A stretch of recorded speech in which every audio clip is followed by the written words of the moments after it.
خدا یسوع مسیح کی پاک انجیل مقدس مرکز کے مطابق۔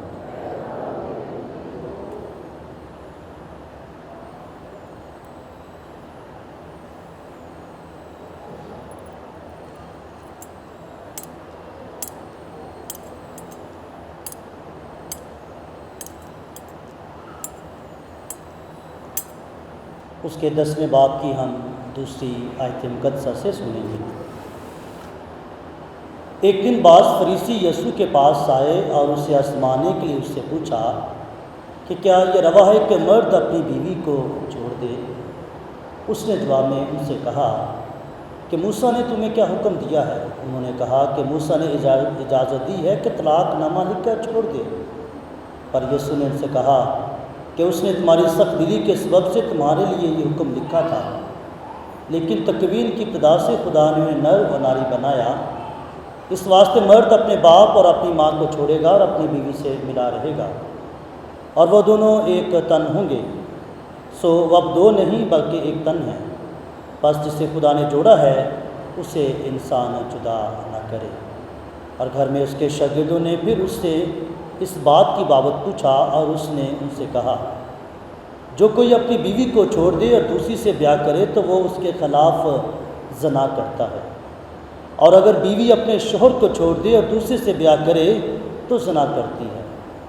پھر لوگ چھوٹے بچوں کو اس کے پاس لائے تاکہ وہ انہیں چھوئے، مگر شاگردوں نے انہیں جھڑکا۔ یسوع یہ دیکھ کر ناخوش ہوا اور ان سے کہا چھوٹے بچوں کو میرے پاس آنے دو، انہیں منع نہ کرو، کیونکہ خدا کی بادشاہی ایسوں ہی کی ہے۔ میں تم سے سچ کہتا ہوں جو کوئی خدا کی بادشاہی کو چھوٹے بچوں کی طرح قبول نہ کرے وہ اس میں ہرگز داخل نہ ہوگا۔ پھر اس نے انہیں اپنی گود میں لیا اور ان پر ہاتھ رکھ کر انہیں برکت دی۔ انجیل مقدس کے وسیلہ سے ہم سب کی خطائیں مٹائی جائیں۔ مسیح میں میرے عزیز بھائیوں اور بہنوں اور پیارے بچوں، آج کی پاک تلاوتیں جو ہم نے سنی ہیں، ان تلاوتوں کی روشنی میں ہمیں دعوت دی گئی ہے کہ ہم نکاح کے پاک بندھن پر، نکاح کے ساکرامنٹ پر اور خاندانی زندگی پر دھیان و بیان کریں۔ اس سے پہلے کہ ہم نکاح کے پاک ساکرامنٹ پر اور خاندانی زندگی پر دھیان و بیان کریں تو آج تھوڑا سا تجزیہ کریں اپنی خاندانی زندگی کا، تجزیہ کریں اپنے خاندانی ماحول کا، تجزیہ کریں آج کے موجودہ دور میں بڑھتی ہوئی شادی میں ناکامیوں کا، کہ جب بہت سارے خاندان ٹوٹتے ہیں، جس میں بہت ساری طلاقیں ہو رہی ہیں، تو آپ سب سے پہلے دیکھنا شروع کریں، سوچیں کہ ان طلاقوں کی، اس ٹوٹ پھوٹ کی وجہ کیا ہے، جو کہ ہم دیکھتے ہیں کہ بہت حد تک، بہت ریشو ہمارے معاشرے میں طلاقوں کا بھر چکا ہے۔ جانتے بوجھتے ہوئے، خدا کے کلام میں سے سنتے ہوئے کہ جب خداوند خدا منع کرتا ہے کہ ہم طلاق نہ دیں، نہ طلاق دیں، نہ طلاق لیں، کیونکہ بہت ساری باتیں جو ہمیں واضح طور پر سمجھ نہیں آتی وہ بھی سمجھ آ جاتی ہے، لیکن جو واضح طور پر لکھی ہیں، جو سادہ اور واضح طور پر لکھی ہیں، ان کی سمجھ نہیں آتی۔ وہ کیا؟ جو آج کی پاک انجیل میں مسیح خداوند نے بتائی کہ جو کسی کو چھوڑتا ہے، یا مرد کسی عورت کو طلاق دے کر چھوڑتا ہے تو وہ زنا کرتا اور کرواتا ہے، اور جو عورت اپنے مرد کو چھوڑتی ہے تو وہ زنا کرتی اور کرواتی ہے۔ اور یہ بات آسان ہے، جس میں کوئی لاجک نہیں، جس میں کوئی شک و شبہ نہیں، سادہ سی ہے۔ اس بات کی سمجھ بہت سارے لوگوں کو نہیں آتی، بہت سارے رہنماؤں کو بھی نہیں آتی، بہت سارے خاندانوں کو بھی نہیں آتی کہ جانتے بوجھتے ہوئے کیوں طلاقیں کرواتے اور کیوں طلاقوں کی طرف جاتے ہیں، کیونکہ مسیح یسوع نے کہا کہ جو طلاق دے اور جو طلاق لے وہ کیا کرتا ہے؟ آواز نہیں آئی آپ کی، یہاں پہ تو آواز آنی چاہیے، کیا کرتا ہے؟ زنا کرتا ہے، وہ زنا کے مترادف ہے، زنا کے ایکول ہے، جو طلاق دیتا اور طلاق لیتا ہے۔ آج اپنے معاشرے میں دیکھیں کتنی طلاقیں ہوتی ہیں، کتنے خاندان ٹوٹتے ہیں، تو ان کی وجہ کیا ہے؟ وجہ بہت ساری ہو سکتی ہیں۔ دونوں کا جو فزیکل ریلیشن ہے، جسمانی رشتہ جو ہے، وہ بھی ایک وجہ ہو سکتی ہے۔ خاندانی عزت کا نہ ہونا، ایک دوسرے کو قبول نہ کرنا، ایک دوسرے کے ماں باپ بہن بھائیوں کو قبول نہ کرنا، دل و جان سے ایک دوسرے کی عزت نہ کرنا، روپیہ پیسہ یا کوئی اور ایسے پراپرٹی ایشوز، یہ چند ایک وجوہات ہیں۔ لیکن ایک اور وجہ بھی ہے، وہ بے اولادی کی، کہ اولاد نہیں، خاتون کے عورت کے اولاد نہیں ہوئی تو طلاق دے دی۔ شاید ہو سکتا ہے کہ مرد میں کمی ہو، مرد میں کمزوری ہو، اس کی طرف نہیں آنا، دوش خاتون کو دینا، اولاد نہیں، بے اولادی کی بھی ایک وجہ۔ لیکن میرے نزدیک ان سب باتوں کے باوجود خاندانی بندھن میں ناکامی کی ایک اور وجہ ہے، اور وجہ خدائی محبت کا نہ ہونا۔ ڈیوائن لا جو ہے، ڈیوائن لو جو ہے، خدا کی جو محبت ہے، وہ خاندان میں نہ ہونا طلاقوں کا سبب بنتی ہے۔ کیونکہ مقدس یوحنا اپنے پہلے خاتم میں لکھتے ہیں کہ خدا محبت ہے، اور جس میں محبت نہیں اس میں خدا نہیں، جس میں محبت نہیں اس میں خدا نہیں، اور خدا کیا ہے؟ محبت ہے۔ اور اسی خدا نے جو محبت ہے، اسی خدا نے انسان کو اپنی شبیہ پر بنایا، اپنی صورت پر بنایا، اور خدا نے جب دو حوالے ہیں تکوین کی کتاب میں کہ جب خدا نے کہا کہ آؤ ہم انسان کو اپنی صورت پر بنائیں، اور اس کے بعد ایک اور حوالہ جو کہ آج کی پاک پہلی تلاوت میں ہم نے سنا کہ جس میں خدا نے کہا کہ انسان کا اکیلا رہنا اچھا نہیں ہے، اور خدا نے کیا کہا کہ خدا نے آدم پر نیند بھیجی اور اس کی پسلی میں سے پسلی نکال کر اس کے گوشت میں سے گوشت لے کر ایک عورت تخلیق کی، اور اس کو حوا کا نام دیا گیا جو کہ آدم نے دیا، اور خدا نے انہیں برکت دی اور کہا کہ زمین کو میں محکوم کرو، پھلو اور بڑھو۔ تو میرے سے ہم برکت کی جب بات کرتے ہیں تو سب سے پہلی برکت خدا نے کن کو دی؟ خاندان کو دی ہے، میاں بیوی کو دی ہے، اور میاں بیوی کا خاندان دنیا کا پہلا ادارہ ہے، انسٹیٹیوٹ ہے، ادارہ ہے، جس کو خدا نے خود برکت دی ہے۔ اور کون سی برکت؟ پھلو اور بڑھو اور زمین کو معمور و محکوم کرو۔ یہ خدا نے انسان کو برکت دی ہے، کسی اور کو برکت یہ مل نہیں سکی۔ یہ برکت خدا نے کب دی؟ خدا برکت آدم کو جب اکیلا تھا تب بھی دے سکتا تھا کہ نہیں دے سکتا تھا؟ لیکن کب برکت ملی؟ جب خاندان مکمل ہوا، جب خدا نے اس کا مددگار بنایا، مددگار بنایا۔ یاد رکھیں، جو بیوی ہے یا مرد ہے، یہ دونوں ایک دوسرے کے کیا ہیں؟ مددگار ہیں، ڈومینیٹ نہیں ہے کہ ایک دوسرے پر روب نہیں ڈالنا، جو کہ ہمارے معاشرے میں ہے کہ مرد نے ہمیشہ ہمارے معاشرے میں عورت کو نیچے رکھا ہے، ہمیشہ اس کو دبا کے رکھا ہے۔ اور بے شمار باتیں ہیں جو ہم اپنے کلچر میں، اپنے معاشرے میں، اپنے گھرانوں میں دیکھتے ہیں کہ کیسے کیسے ہمارے مرد حضرات جو ہیں اپنی بیویوں پر تشدد کرتے ہیں، ہاتھ اٹھاتے ہیں، اور ہاتھ اٹھانا بزدلوں کا کام ہے۔ خدا نے مددگار بنایا ہے،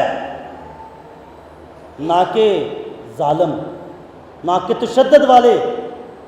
تو خدا نے مددگار بنایا، اور اس کے بعد خدا نے برکت دی۔ برکت کن کو ہے؟ جو اکٹھے ہیں، جو مدد کرتے ہیں۔ تو لہٰذا جب پھر پہلی بات کی طرف آتے ہیں کہ خدا نے جب انسان کو بنا لیا اور انہیں برکت دی کہ زمینوں کو معمورہ محکوم کرو، تو بہت دفعہ جیسے پہلے ہم نے شروع میں بات کی کہ ابھی ہمارے کلچر میں، ہماری سوسائٹی میں، دنیا میں خاندان ٹوٹتے نظر آتے ہیں۔ تو وجہ کیا ہے؟ خدا کی برکت کا نہ ہونا، خدا سے دور چلے جانا، اور صرف اور صرف دنیاوی کاموں کو ترجیح دینا۔ یہ جب رہ جائے تو خاندان ٹوٹ جاتے ہیں، کیونکہ خدا جو محبت ہے، اس نے محبت کے ساتھ اس ادارے کو، اس خاندان کو بنایا ہے، اس خاندان کی تشکیل کی ہے، اس خاندان کو برکت دی ہے۔ اس لیے جب تک خدا اس خاندان میں نہ ہو، جب تک الہی محبت اس خاندان میں نہ ہو، تو وہ خاندان چل نہیں سکتا، وہ خاندان تباہ و برباد ہو جائے گا، وہ خاندان ٹوٹ جائے گا۔ جن کی زندگی میں ایمان نہیں، جن کی زندگی میں خدائی محبت نہیں، جن کی زندگی میں خوف خدا نہیں، کیونکہ جیسا شروع میں کہا، مقدس یوحنا کہتے ہیں کہ خدا محبت ہے، اور محبت جو ہے وہ قربانی مانگتی ہے۔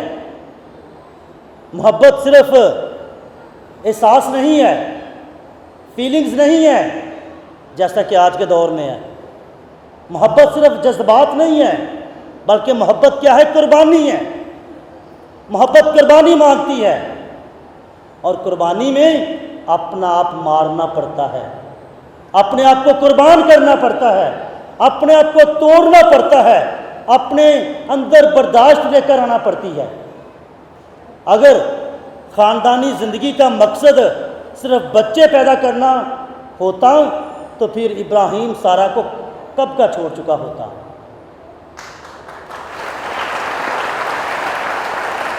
اگر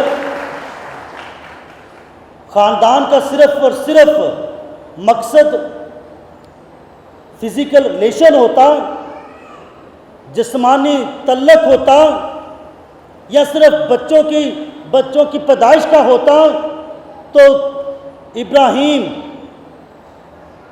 سارہ کو شادی کے 2-4 سال بعد چھوڑ دیتا، جو کہ ہم دیکھتے ہیں بے اولاد نہ ہو تو خاندان چھوڑ دیتے ہیں۔ ابراہیم کو کب اولاد ملی تھی؟ بڑھاپے میں۔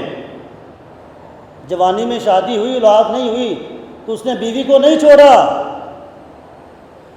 الکانا، حنا کا شوہر، حنا جب ہیکل میں رو رو کر دعا کر رہی تھی، الکانا نے بھی حنا کو نہیں چھوڑا۔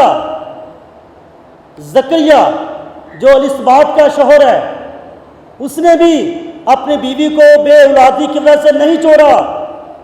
اگر صرف اور صرف ان کا مقصد اولاد ہی ہوتا تو وہ تینوں کے تینوں شادی کے نکاح کے 2-4 سال کے بعد چھوڑ چکے ہوتے، بلکہ انہوں نے نہیں کیا، کیونکہ ان کا کام تھا ایک دوسرے کا ساتھ نبھانا، دکھ اور سکھ میں۔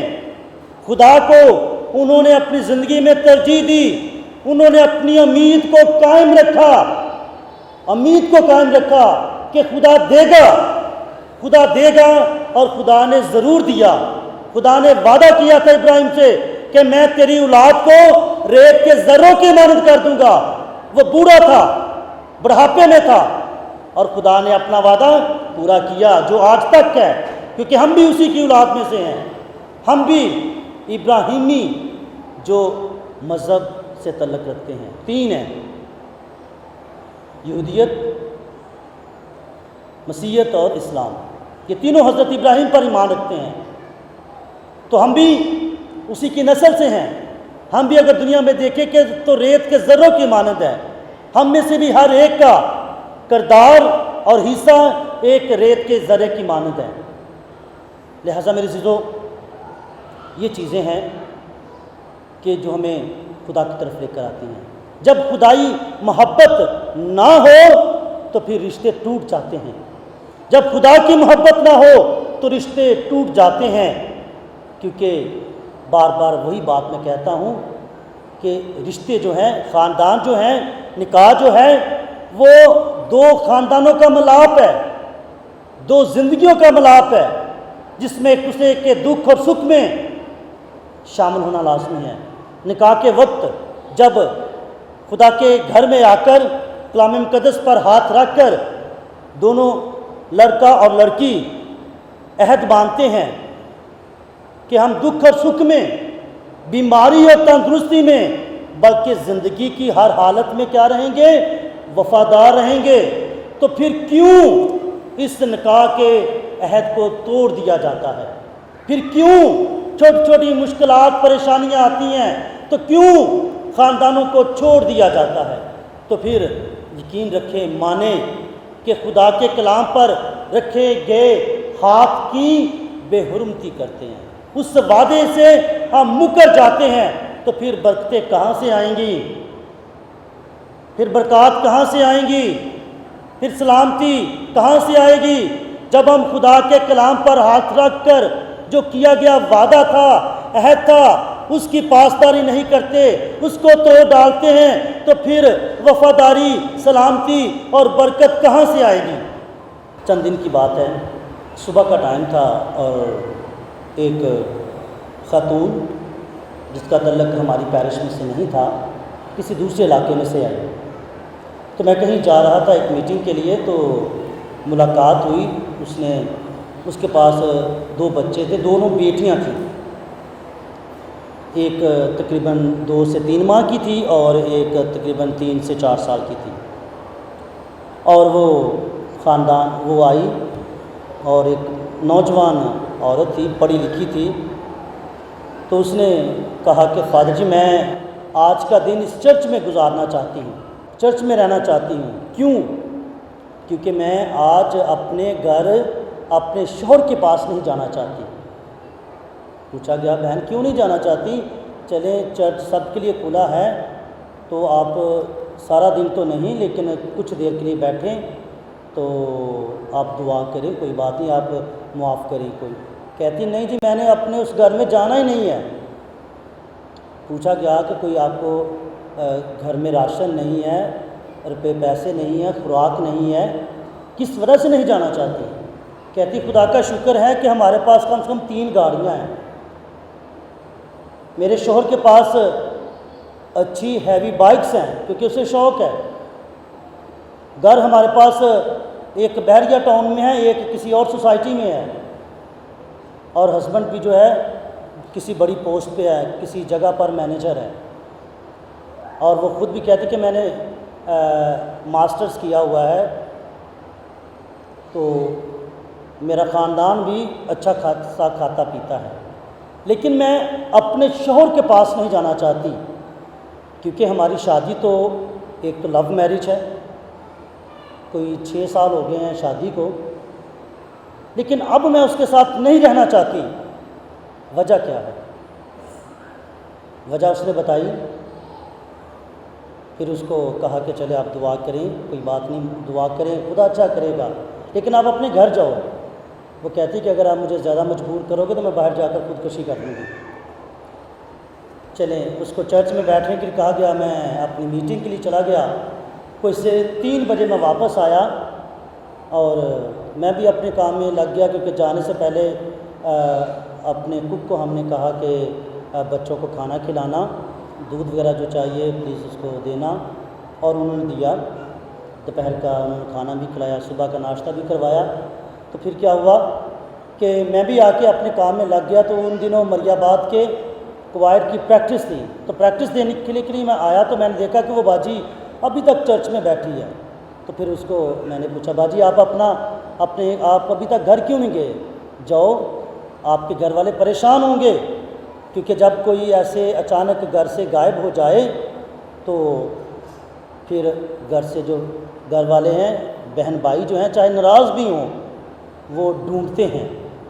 میں نے ان کو کہا کہ یقینی طور پر آپ کا جو والد ہے، کیونکہ اس کی والدہ وفات پا چکی تھی، والد بوڑھا تھا، والد جو ہے اس نے بھی وہ یقینی طور پر ہسپتالوں میں، تھانوں میں، پارکوں میں، پتہ نہیں کہاں کہاں ڈھونڈ رہا ہوگا آپ کو۔ تو بیٹا اچھی بات نہیں ہے، آپ جاؤ۔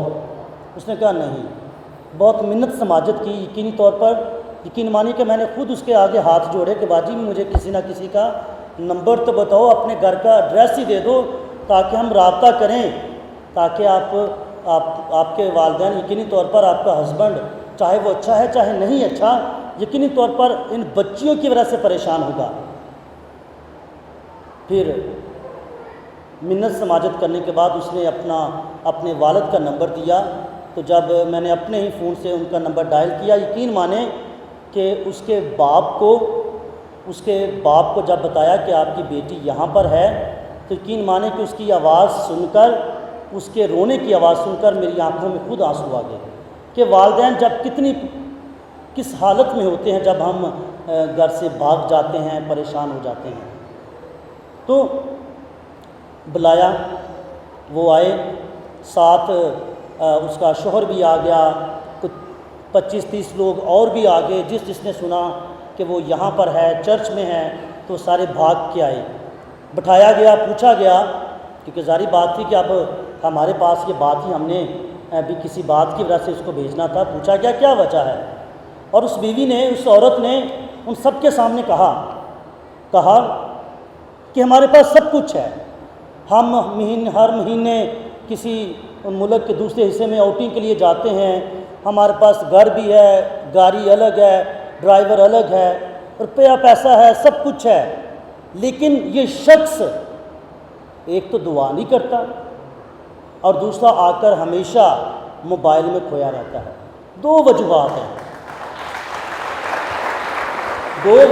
ہیں، ایک تو یہ موبائل میں کھویا رہتا ہے، پتہ نہیں کس سے بات کرتا ہے، حالانکہ ہماری شادی بھی لو میرج ہے، خدا نے ہمیں ساری کی ساری برکتیں جو ایک خاندان سوچ سکتا ہے وہ بھی ہے، لیکن میں اس شخص کو کہتی ہوں کہ چرچ میں چلیں، ہمارے گھر کے پاس ہی چرچ ہے، اٹھ کے نہیں جاتا۔ میں کہتی ہوں کہ دن میں 1 مرتبہ بیٹھ کر، بچوں کے سامنے بیٹھ کر دعا ہی کر لیں، یہ نہیں کرتا۔ تو کہتی ہے کہ میں اس شخص کے پاس نہیں رہنا چاہتی، یہ پتہ نہیں موبائل میں کیا کیا دیکھتا رہتا ہے، انٹرنیٹ کا مس یوز کرتا ہے۔ اس نے واضح طور پر کہا کہ یہ موبائل کیسے استعمال کرتا ہے، کہتی کہ یہ اپنا گھر آئے، یہ گھر کے اندر ہمارے ساتھ تو ہوتا ہے لیکن ہمارے ساتھ نہیں ہے، جسمانی طور پر تو موجود ہے لیکن دماغی طور پر یہ کہیں اور ہوتا ہے، یہ خدا سے بھی دور ہے اور ہم سے بھی دور ہے۔ تو میں اس شخص کے ساتھ نہیں رہنا چاہتی، کیونکہ میں گنوار نہیں ہوں، میں ان پڑھ جاہل نہیں ہوں، خدا نے مجھے آزاد مرضی بھی دی ہے۔ وہ کہتی کہ میں طلاق بھی نہیں لینا چاہتی، لیکن میں اس سے دور ہونا چاہتی۔ جب یہ دعاگو ہو جائے گا، جب خدا کے ساتھ چلنا شروع کر دے گا، تو پھر ہم اس کے ساتھ آ جائیں گے، کیونکہ کھا کر تو سارے سوتے ہیں، کوئی اچھی کھا جاتا ہے، کوئی سوکھی کھا جاتا ہے، لیکن رشتوں میں الہی محبت جب تک نہ ہو وہ رشتے کامیاب نہیں ہو سکتے۔ لہذا اس بات کو لے کر اس شوہر کو، اس شخص کو سمجھایا گیا، اسے بتایا گیا، اس کے ضمیر کو جھنجھوڑا گیا، تو خدا کا شکر تھا کہ وہ دوبارہ سے خوشحالی کی طرف آئے۔ دوبارہ سے اس نے وعدہ کیا کہ میں آئندہ مکمل طور پر اپنا آپ اپنے خاندان کو دوں گا، اپنا وقت دوں گا۔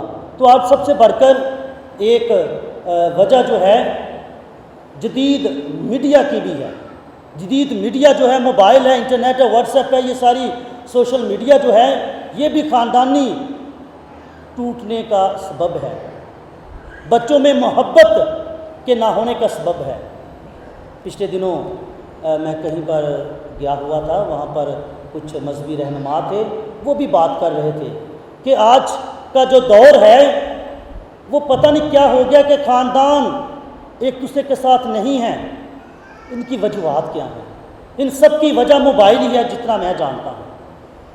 پہلے چھوٹے بچے تھے، بچہ رو رہا ہے تو باپ اٹھا لیتا ہے، بچہ روتا ہے تو دادی نے اٹھا لیا، چاچو نے اٹھا لیا، پھپھو نے اٹھا لیا، رو رہا ہے تو اسے باہر لے گئے۔ لیکن آج سب سے آسان طریقہ کیا ہے؟ موبائل دے دیا، کارٹون لگا لیا۔ بڑے فخر سے کہتے ہیں، بڑے فخر سے جب وزٹ پہ جائیں نا تو کوئی تقریباً 6 ماہ کا بچہ بھی ہو یا 1 سال کا، فخر سے کہیں گے فاجی دیکھو یہ موبائل خود ہی کھول لیتا ہے، لاک کھول لے گا، یوٹیوب پہ وائس میسج سے کارٹون نکال لے گا۔ بھائی یہ سوچنے کی بات ہے، اور یہی بنیاد رشتوں کی کمزوری کی ہے۔ جب رشتوں کی بنیاد ہی نہیں تو پھر پروان کیسے چڑھیں گے؟ وہ دور جب بچے پیدا ہوتے تھے تو جو ماں تھی وہ لنگوٹ کا استعمال کرتی تھی، نیپی کا، کپڑے کا، پھر ماں باپ میں، ماں میں اور بچے میں اپنائیت تھی۔ آج سہولت آ گئی پیمپرز کی، تو کیا ہوا؟ وہ خاندانی جو رشتہ ہے وہ کمزور ہو گیا ہے۔ جو اپنائیت ہے، آج کی جو ماں ہے کل کو اپنے بچوں کو یہ نہیں کہہ سکتی کہ میں خود گیلی جگہ پر سوتی رہی ہوں اور تجھے سوکھی جگہ پر۔ یہ بھی محبتوں میں ایک ناکامی کی وجہ ہے، کمزوری کی وجہ ہے۔ میں یہ نہیں کہتا کہ جو سہولیات ہیں ان کا فائدہ نہ اٹھایا جائے، فائدہ اٹھایا جائے، لیکن رشتوں کی جو اپنائیت ہے اس کو بھی قائم رکھا جائے، وہ بھی بہت ضروری ہے۔ اور اس کے ساتھ ساتھ جو نکاح کا بندھن ہے اس کو قائم رکھا جائے۔ نکاح کی جو افادیت ہے، جس مقصد کے لیے خدا نے آپ کو ایک کیا ہے، اس کو قائم رکھیں، اس کو کمزور نہ ہونے دیں، کیونکہ زندگی جو ہے وہ پھولوں کی سیج نہیں ہے، بلکہ زندگی کانٹوں کا گھر ہے، قربانی ہے، مشکلات ہیں۔ جب مل کر دونوں مل کر ساتھ نبھاتے ہیں تو کامیابیاں ہیں۔ بہت سارے خاندان ایسے بھی ہیں جنہوں نے ایک دوسرے کا ساتھ نبھایا ہے، میاں بیوی نے ساتھ دیا ہے، مشکل وقت تھا، نوکری نہیں تھی، کاروبار نہیں تھا، لیکن پھر بھی انہوں نے ایک دوسرے کا ساتھ نبھایا، دعا کی، کیونکہ دعا تو کر ہی سکتے ہیں، دعا کو نہیں چھوڑا، خدا کو نہیں چھوڑا، اپنی وفاداری کو نہیں چھوڑا، غلط کاموں کی طرف نہیں گئے، تو خدا نے ان کو اس آزمائش سے نکالا بھی اور پھر آگے بڑھایا بھی۔ بہت سارے خاندان ہیں جن کو ہم جانتے ہیں جو کامیاب ہوئے ہیں، جو مشکلوں سے نکل کر کامیاب ہیں، جو مشکلوں میں سے نکل کر جنہوں نے اپنے بچوں کو مشکلوں سے پالا، پڑھایا لکھایا، کامیاب بھی کیا، وہ بھی ہیں۔ اور وہ بھی خاندان ہیں جنہوں نے سب کچھ ہوتے ہوئے اپنے آپ کو نہ سنبھالے، نہ تو اپنے خاندان کو سنبھال سکے، نہ تو اپنے بچوں کو سنبھال سکے۔ لہذا آج ضرورت ہے نکاح کی جو پاکیزگی ہے اس کو سمجھنے کی۔ نکاح صرف، بار بار میں یہ کہتا ہوں کہ نکاح صرف شادی، صرف خاندان، صرف جنسی ملاپ کے لیے نہیں ہے، بلکہ ایک دوسرے کے دکھ اور سکھ میں شامل ہونے کا ذریعہ ہے۔ کیونکہ ایک اور کہاوت ہے کہ ایک اور ایک کیا ہوتے ہیں 11، جب دو ملتے ہیں تو 11 کی طاقت آ جاتی ہے، مل کر 11 کا ذہن چلتا ہے۔ اور اس کے ساتھ ساتھ کلیسیا جو تعلیم دیتی ہے اور بائبل جو کہتی ہے کہ وہ دو نہیں بلکہ ایک ہیں۔ اور ہم اپنے مقدس پالوس بھی افسیوں کے نام خط میں کہتے ہیں کہ جیسے انسان اپنے جسم کو پالتا پوستا ہے، اپنے جسم سے پیار کرتا ہے، تو اسی طرح مرد اور عورت بھی ایک دوسرے سے پیار کریں، ایک دوسرے کو پالیں اور پوسیں اور خاندان زندگی کو ہمیشہ قائم رکھیں۔ آج ان نوجوانوں کے لیے بھی یہ بات ہے کہ وہ اپنے آپ کو نکاح کے بندھن کے لیے کیسا تیار کرتے ہیں، نکاح کی پاکیزگی کے لیے اپنے آپ کو کیسے تیار کرتے ہیں۔ بہت ساری باتیں ہمیں سننے کو ملتی ہیں، بہت سارے نوجوانوں کا جو کہ اپنے مذہب سے دور ہو جاتے ہیں، جسمانی خواہشات میں، جذبات میں آ کر اور لالچ میں آ کر اپنے ایمان کو چھوڑ دیتے ہیں۔ کتنے لوگ اپنے ایمان کو چھوڑ کر بھاگ جاتے ہیں، کتنی ہماری بیٹیاں، بالخصوص ہماری بیٹیاں لالچ میں، جذبات میں، باتوں میں آ کر اپنے خاندان کی، اپنے مذہب کی عزت کو اچھال دیتی ہیں۔ کتنے لوگ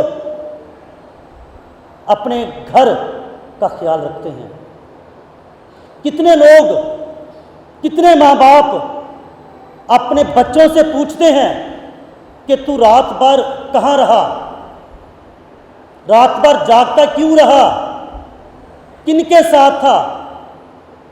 کیا آج کے دور میں، آج کے والدین میں جرأت ہے اپنے بچوں کو پوچھنے کی؟ جب بچے سارا دن، ساری رات آوارگی میں پھرتے رہتے ہیں، کیا ہم پوچھتے ہیں؟ جو خاندان پوچھتا ہے تو وہ اپنی ذمہ داری کو بھی نبھاتا ہے اور اپنے بچوں کی فکر بھی کرتا ہے۔ جو ان کے حال پہ چھوڑ دیتا ہے تو بیٹے اور بیٹیاں ہمارے ہاتھوں سے نکل جاتے ہیں، پھر ہمارے لیے وہ بدنامی کا باعث بنتے ہیں۔ وہ صرف ایک خاندان کا نہیں بلکہ وہ کلیسیا کی بدنامی کا باعث بنتے ہیں۔ دکھ کی بات ہوتی ہے۔ یہاں پر بات یاد رکھیں خداوند یسوع مسیح کی اور مقدسہ مریم کی۔ جب 12 سال کی عمر میں جب خداوند یسوع مسیح ہیکل میں بچھڑ گیا، رہ گیا، تو مقدسہ مریم اور حضرت یوسف جو ہیں مسیح یسوع کو ڈھونڈتے تھے، 2 دن 3 دن ڈھونڈتے رہے۔ تو کیا ہوا؟ جب پا لیا تو مقدسہ مریم نے کیا کہا؟ مقدسہ مریم نے خداوند یسوع مسیح سے کہا کہ تم نے ہمارے ساتھ ایسا کیوں کیا؟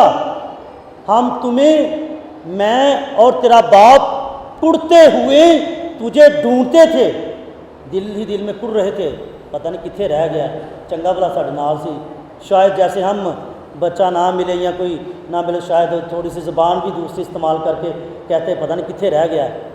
تو یقینی طور پر اس نے کہا کہ ہم کڑتے ہوئے، منہ میں بربراتے ہوئے تجھے ڈھونڈ رہے تھے۔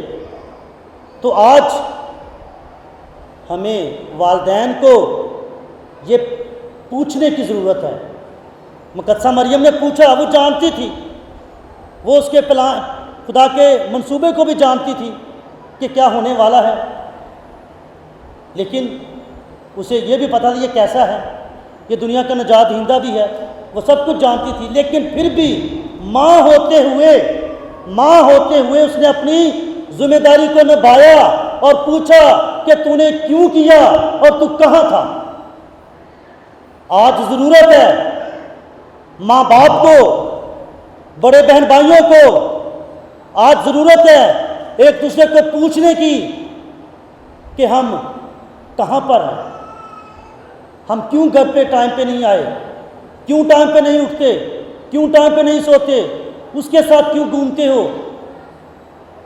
بہت سارے سوالات ہیں، بہت سارے سوالات کہ اتنے اچھے کپڑے، موبائل کہاں سے آ گئے، سیلری تو یہ ہے، پاکٹ منی تو آپ کی یہ ہے، پھر چیزیں کہاں سے آ گئی۔ جب ہم یہ نہیں پوچھتے تو پھر صرف اور صرف بدنامی ملتی ہے خاندان کو اور کلیسیا کو۔ جب ہم اپنے بچوں کو ان کے لباس کے بارے میں نہیں پوچھتے، لباس کے بارے میں نہیں یہ کہتے کہ یہ پہننا ہے یہ نہیں پہننا، یہ پہن کر یونیورسٹی جانا ہے یہ نہیں جانا، یہ فیشن کرنا ہے یہ نہیں کرنا، جو خاندان اپنے بچوں کو یہ کہتے ہیں، سمجھاتے ہیں، پوچھتے ہیں، تو وہ خاندان سرخرو ہوتے ہیں، وہ خاندان بدنامی سے بچ جاتے ہیں۔ جو نہیں پوچھتے وہ بہت اپنی تو بدنامی کرتے ہیں، ساتھ کلیسیا کی بھی کر جاتے ہیں۔ ضرورت ہے پوچھنے کی، کہنے کی، بہت ساری باتیں ہیں۔ اس لیے آج جو موجودہ حالات ہیں دنیا کے، وہ پرورش کی بات کر رہے ہیں، کیونکہ خاندانی زندگی میں دو طرح کی باتیں ہیں، ایک تربیت کرنا اور ایک پرورش کرنا۔ پرورش میں ہم اچھا لباس، اچھی خوراک، اچھا اسکول، یونیورسٹی، جو ضروریات ان کو پورا کرتے ہیں، وہ ہے پرورش، جو کرنا حق ہے، فرض ہے، ضروری ہے۔ لیکن پرورش کے ساتھ ساتھ تربیت بھی ضروری ہے۔ آج کا المیہ یہ ہے کہ ہم اپنے بچوں کی، اپنے خاندانوں کی پرورش تو کر رہے ہیں لیکن تربیت نہیں کر رہے۔ تربیت کیسے کرنی ہے؟